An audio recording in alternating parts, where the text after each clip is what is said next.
Hi guys, welcome back. So I hope you guys are all doing really well, staying safe, staying healthy, staying sane, because I know for me, I've been cooped up in this apartment for quite a while, as I'm sure most of you have been as well. So it's kind of hard to find things to keep busy, to enjoy life without just going bonkers all the time. So that is why I decided to sit down, have a really casual video, and just talk about the types of books I'm reading, that I'm loving, that I think you should read as well. So before we get started, be sure to like this video and subscribe to my channel because I'm putting out a lot more content, all relating around the things I'm doing at home, some travel stuff, weekends in my life, apartment tours, and there's a lot of exciting things coming up this summer. So stick around, tune in, and hit that red subscribe button before we move on to my book recommendations. Alright, so now that you subscribed, let's go ahead and talk about the books that I recommend. So kind of like a disclaimer, reading is my favorite activity of all time. Well, maybe not of all time, but it's definitely like top 3. I love to read, I love to run, I love to cook in the kitchen. So it's kind of like I make sure I do those 3 things all the time in my daily life to keep me sane. And I'm not just saying I like to read. I love to read. I read between 100 to 130 books every single year. Last year, actually, I read at the top of that list about 130 books.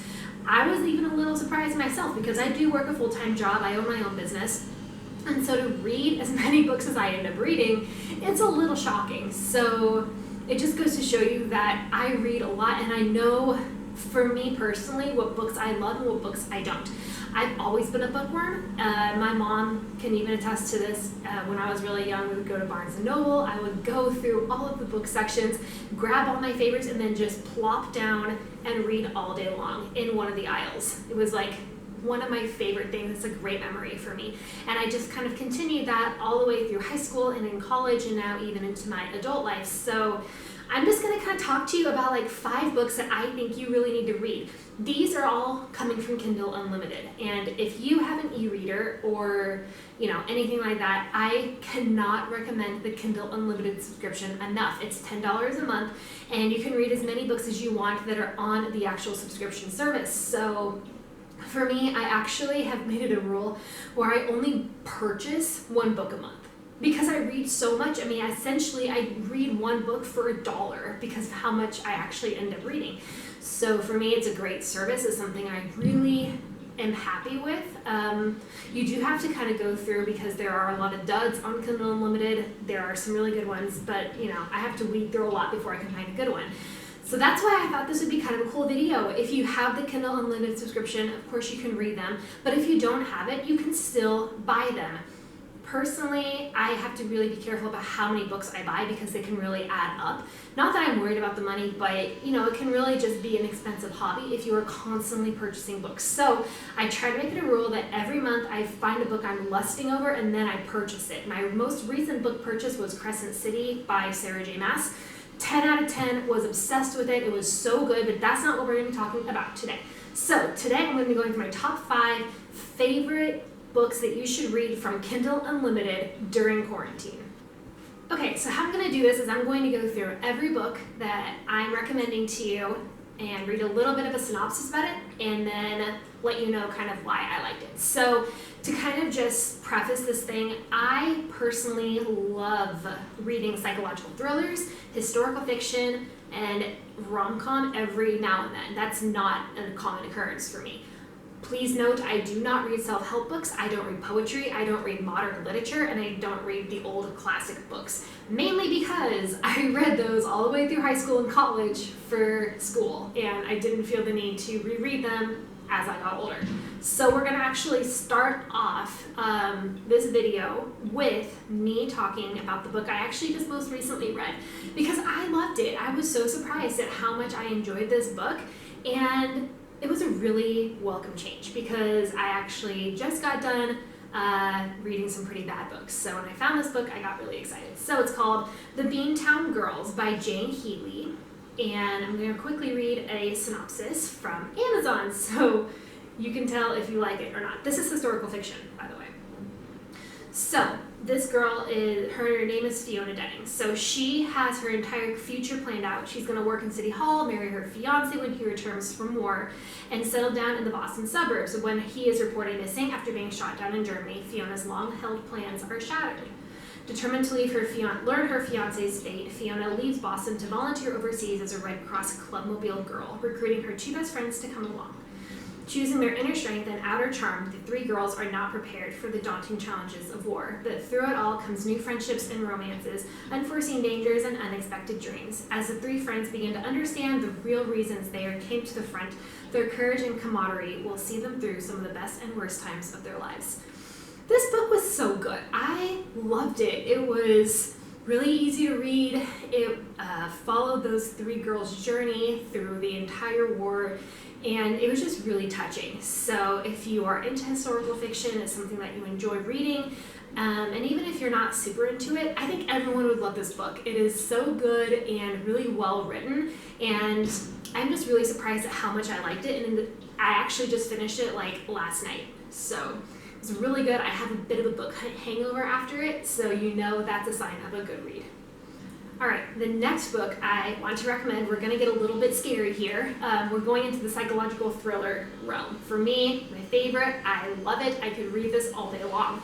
So this book is called In the Dark by Loreth Ann White. And the synopsis is: the promise of a luxury vacation at a secluded wilderness spa has brought together 8 lucky guests, but nothing is what they were led to believe.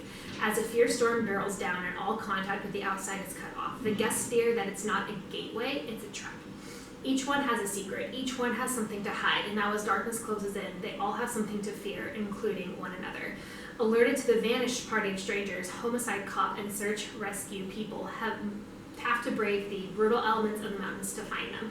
But even these search and rescue people have no idea how precious time is, because the clock is ticking, and one by one, the guests of Forest Shadow Lodge are being hunted.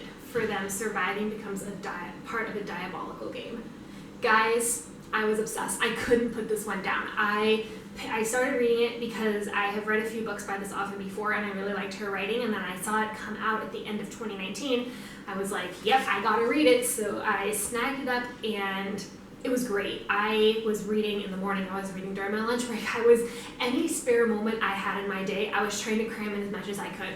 And wow, it was like so good until the very end. You were just guessing of what actually happened. And to me, that was just a sign of a great book, because I just couldn't put it down. I was so excited about it. And yeah, honestly, it was like one of my best books I read in 2019 in general. So that's why I'm putting it in here, is because I couldn't get enough of it. And I think about it now and I'm like, oh wow, that was just a really good book. So if you are into like the psychological thriller, mystery type of things, be prepared. This book is something that will just have you wanting to read it all in one sitting. Okay, my next book that I'm recommending to you is called The Bird and the Blade by Megan Bannon. And this is, it seems like it's geared toward more of like a younger audience, but I personally didn't find it that way. I found this book to be very intriguing, very exciting, and something that I feel people of a lot of different ages would actually enjoy. So here is the synopsis. The Bird and the Blade is a lush, powerful story of life and death, battles and riddles, and life in secrets. Enslaved in Kipchak Kanate, Jinghua has lost everything: her home, her family, her freedom, until the kingdom is conquered by enemy forces, and she finds herself an unlikely conspirator in the escape of Prince Kalaf and his irascible father across the vast Mongol Empire. On the run, with adversaries on all sides and an endless journey ahead, Jinghua hatches a scheme to use the Kipchak's exile to return home, a plan that becomes increasingly fraught as her feelings for Kalaf evolve into an impossible love. Jinghua's already dicey prospects take a downward turn when Kalaf seeks to restore his kingdom by forging a marriage alliance with the daughter of the Great Khan. As beautiful as she is cunning, the daughter of the Great Khan requires all potential suitors to solve 3 impossible riddles to win their hand, and if they fail, they die. Jinghua has kept her own counsel well, but with Kalaf's kingdom and his very life on the line, she must reconcile the hard truth of her past with her love for a boy who has no idea of what she's capable of, even if it means losing him to the girl who'd sooner take his life than his heart. And I can't even classify this as a historical fiction or romance or anything, because it just kind of felt like a combination of everything. It was such a good story. It was very moving, and it was usually not something that I would go for, but I read rave reviews about this before I picked it up, and I am so glad I did. So I think this is great if you have younger kids, or even if you're just looking for something really easy and breezy. Cannot recommend this enough. It is really, really good. All right, let's make it a little bit more dark and twisty in here. Book number 4 that I'm recommending for you is called Pretty Girls Dancing by Kylie Brandt. I've already read a few of her books before, and I really liked the author, so that's why I picked this one up in, I think it was sometime in the fall 2019. So, synopsis. Years ago in the town of Saxon Falls, young Kelsey Willard disappeared and was presumed dead. The tragedy left her family with a fractured life, a mother out to numb the pain, a father losing a battle with his own private demons, and a sister desperate for closure.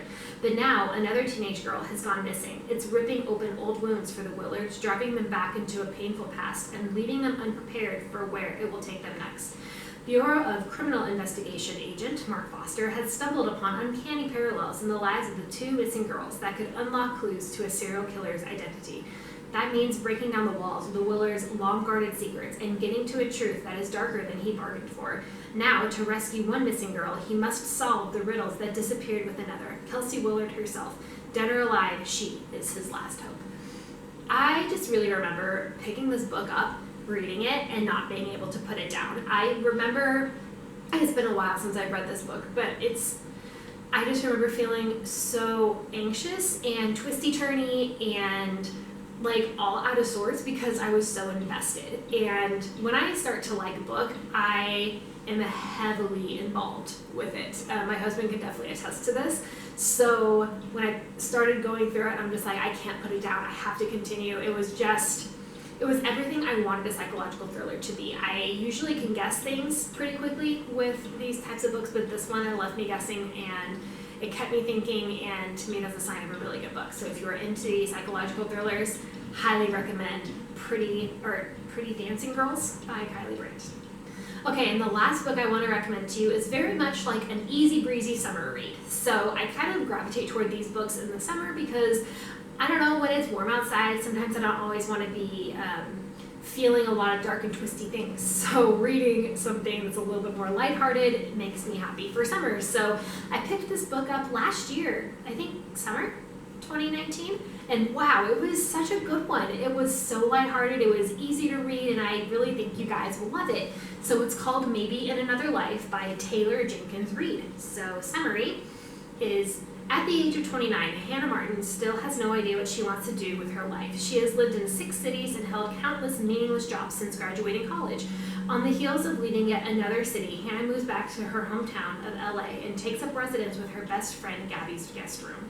Shortly after getting back to town, Hannah goes to a bar one night with Gabby and meets up with her high school boyfriend Ethan. Just after midnight, Gabby asks Hannah if she's ready to go. A moment later, Ethan offers to give her a ride later if she wants to stay. Hannah hesitates. What happens if she leaves with Gabby? What happens if she leaves with Ethan? In concurrent storylines, Hannah lives out the effects of each decision.